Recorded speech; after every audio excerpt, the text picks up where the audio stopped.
Welcome into the light. Today we're going to talk about biophotons. What are biophotons? Biophotons, it comes from two Greek words, one meaning life and the other meaning light. So it literally means the light within life, the light within our cells. The biophotons are photons coming out from living systems. Let's start with the definition of biophotons. What are biophotons defined? They are photons. They are photons, they are particles of light, and they are emitted. They are light that is emitted by all living systems, and they are in the visible and the ultraviolet light spectrum, and they're of a non-thermal origin,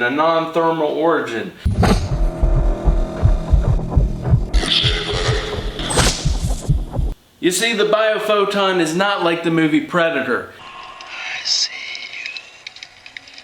It is not seeing with thermal radiation, but it is referred to as ultraweak photon emission, UPE.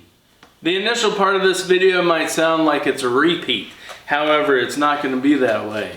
I've reviewed some papers on the light, and I've picked out several that we're going to do a deeper dive on. Some of these I've introduced to you in other videos.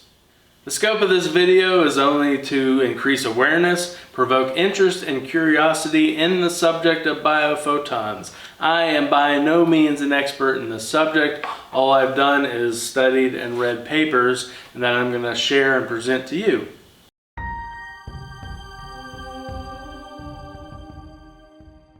What we will learn from the review of these papers is that photons, yes, photons, light is involved with humanity. It is within all of us. It is active within cells, within DNA, and within neural activity. And it has quantum properties and electromagnetic properties. And it has the potential, yes, it has the potential to aid in healthcare. The first paper we have up is Biophotons, Ultraweak Photons in the Cell. This paper says that biophotons are photons or biophotonic emission in biological tissue. It is established that plants, animals, and humans emit biophotons. It is linked with DNA as the source. That is pretty incredible. DNA as the source of biophotons. Photons are quantum elements of light or bosons, and that photons' electromagnetic force holds the elementary particles together. It is an interesting concept that the light of the world holds all things together. He himself is before all things, and in him all things hold together. Colossians 1:17. And in conclusions for this paper, photons play an important role in all atomic and molecular reactions. And paper number 2 that we have is cellular communication through light. Paper number 2 says that cells use photons as information carriers. Yes, photons, biophotons carry information. And it says the assumption that molecules carry information is outdated, as that's outdated science. Information transfer was indeed discerned through photons. Chemical reactions are triggered by quantum photons. Electromagnetic fields are standing coherent waves that absorb. They absorb and emit quanta, i.e. photons. And it says that biophotons interaction is part of a communication system based on electromagnetic fields within and between cells. Paper number 3 is the code of light. Do neurons generate light to communicate and repair? This paper says that this concept was proposed over a century ago, that neurons in all cells communicate with light, the photon. This concept was proposed in the 1920s by a Russian scientist, Alexander Gurwitsch. It is interesting that the concept of the biophoton being involved with cellular communication was first proposed in the 1920s, over a century ago, and we've heard very little about it. It is also interesting that 40 years before the settlement in the scientific establishment that the universe had a beginning, 40 years before was the concept of the biophoton. Moving on, this paper says that indeed neurons in all living cells generate light for messaging. They message, they send biophotonic emails, and that light can be utilized to stabilize and repair and distressed neurons. Light can be utilized to stabilize and repair distressed neurons. It also states that photobiomodulation, external light, can engage this biophoton code to aid in repair. It also says that biophotons arise from metabolic processes, chemical reactions. Note, this is too slow. Photochemical is what others propose. That is what we'll see in future papers, that it is the reverse. It is the photon effect comes first.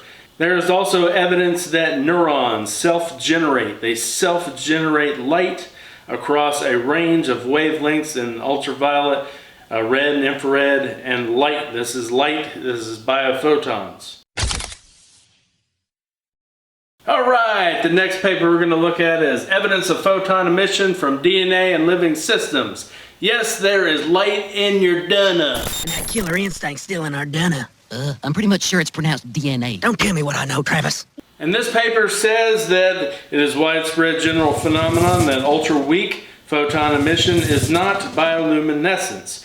DNA is the most important source of photon emission or electromagnetic radiation from living cells. It also says DNA is a photon store. DNA, yes, is a photon store. As it unwinds, it should release photons. And the proposition here is that DNA and photon storage and emission controls gene activity, cell metabolism, and cellular communication. In every cell, we have about 100,000 chemical reactions per second. And nobody can tell you who is responsible for that chemical reaction takes place just at the right time and on the right position. And if I tell you there are photons which are responsible for that, because a chemical reaction can only happen if the molecule which is reacting is excited by a photon. So the photon is necessary to stimulate a molecule to a chemical reactions. The next paper we're going to look at is one of the larger ones because it is a hard problem. Biophotons, like consciousness, a hard problem. It starts off with a little bit of a dig. It says biophotons are fundamentally, I can't say the word. It says biophotons are fundamentally ignored by the scientific community. It also says there is no doubt that biophotons exist in living systems. It says the origin and exchange of information of biophotons are still being understood. Yes, there's still a lot to learn. It also says that emission of these photons is about 100 photons a second per square centimeter of surface. This equates to about 18,000 square centimeters for males and 16,000 square centimeters for females. That would be 1.8 million to 1.6 million photons per second. 108 to 106 million photons per minute. That's a lot of photons. And finally on this slide, it agrees with the other data that in the 1920s, Russian biologist Gurwitsch hypothesized a morphogenetic field which was ignored. On the second slide of this paper, it hypothesized that photon emission is due to a coherent electromagnetic field between cells. It also states that experimental evidence such as biophotonic radiation carries important information. Biophotons are revealing to be a non-invasive method for health, toxicology, and treatment of disease and cancer. Biophotons have the potential to aid in healthcare. Evidence for exchange of information entropy, that is cell-to-cell communication. It also states that tumors show increased photon emission, which could be promising to use in non-invasive early detection. Find out where the biophotons are and detect the problem. It also states that Alzheimer's and dementia studies show that biophoton emission is crucial for cognitive function. and biophotons in communication can play an active role for various pathologies, cancer, or Alzheimer's. Potential treatment there. What are our takeaways from part 1 of this study, the 5 papers that we've just reviewed and looked at? There's a lot more to read in those 5 papers. We'll have 3 more to go at the end. But the takeaways, and this is not meant to be an insult, mainstream science is like a Ford Model T compared to what our biophotonic science could be. And the U.S. initially has called this investigation into biophotons pseudoscience. So if you don't understand it, you throw a label at it, you call it pseudoscience, and you attack it and ridicule it. We are behind. All these papers, mostly, a lot of them are from Italy, France, Germany, Switzerland, Brazil, India, and China. We need to get ahead we need to embrace the biophotonic science. And this spell check, if you noticed on the slide, spell check doesn't even know the word biophoton. All right, now we're ready to move straight into part 2. We got 3 more papers to review. Biophotons and light science. Photons, light, is involved with neural activity in the brain, and biophotons have implications to consciousness. In the first paper on deck, we have emission of biophotons in neural activity in the brain. Let's check it out. All right, let's dive right in. It says signal propagation in the brain take place in the form of biophoton production along with electrical and chemical. It says biophotons are electromagnetic waves in the optical range, i.e. light. Living cells emit biophotons. Neural cells also continuously emit biophotons. So your cells are emitting biophotons and your neural cells are continuously emitting photons. The state of the biophoton field may be connected to the state of the brain measured by EEG. It also says that meditation and deep relaxation show coherence on the EEG and biophotonic field. This paper states that it is not unreasonable to hypothesize that visual field is the property of a biophoton field. On the second slide, it says that there is a neural activity dependent biophoton emission within neural cells, but the evidence is poor. Biophoton is borrowed from a surrounding electromagnetic bath, then it excites the transition state complex.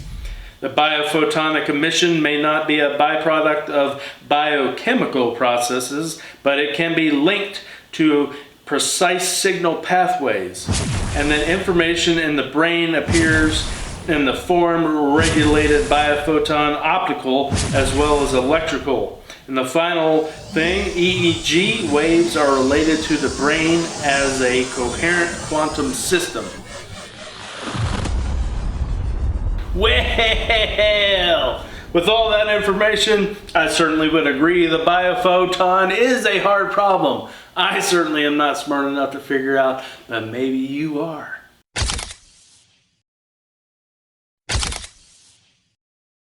What are the implications of biophotons to consciousness? Well, that's what we'll try to find out in this paper brought to you by India.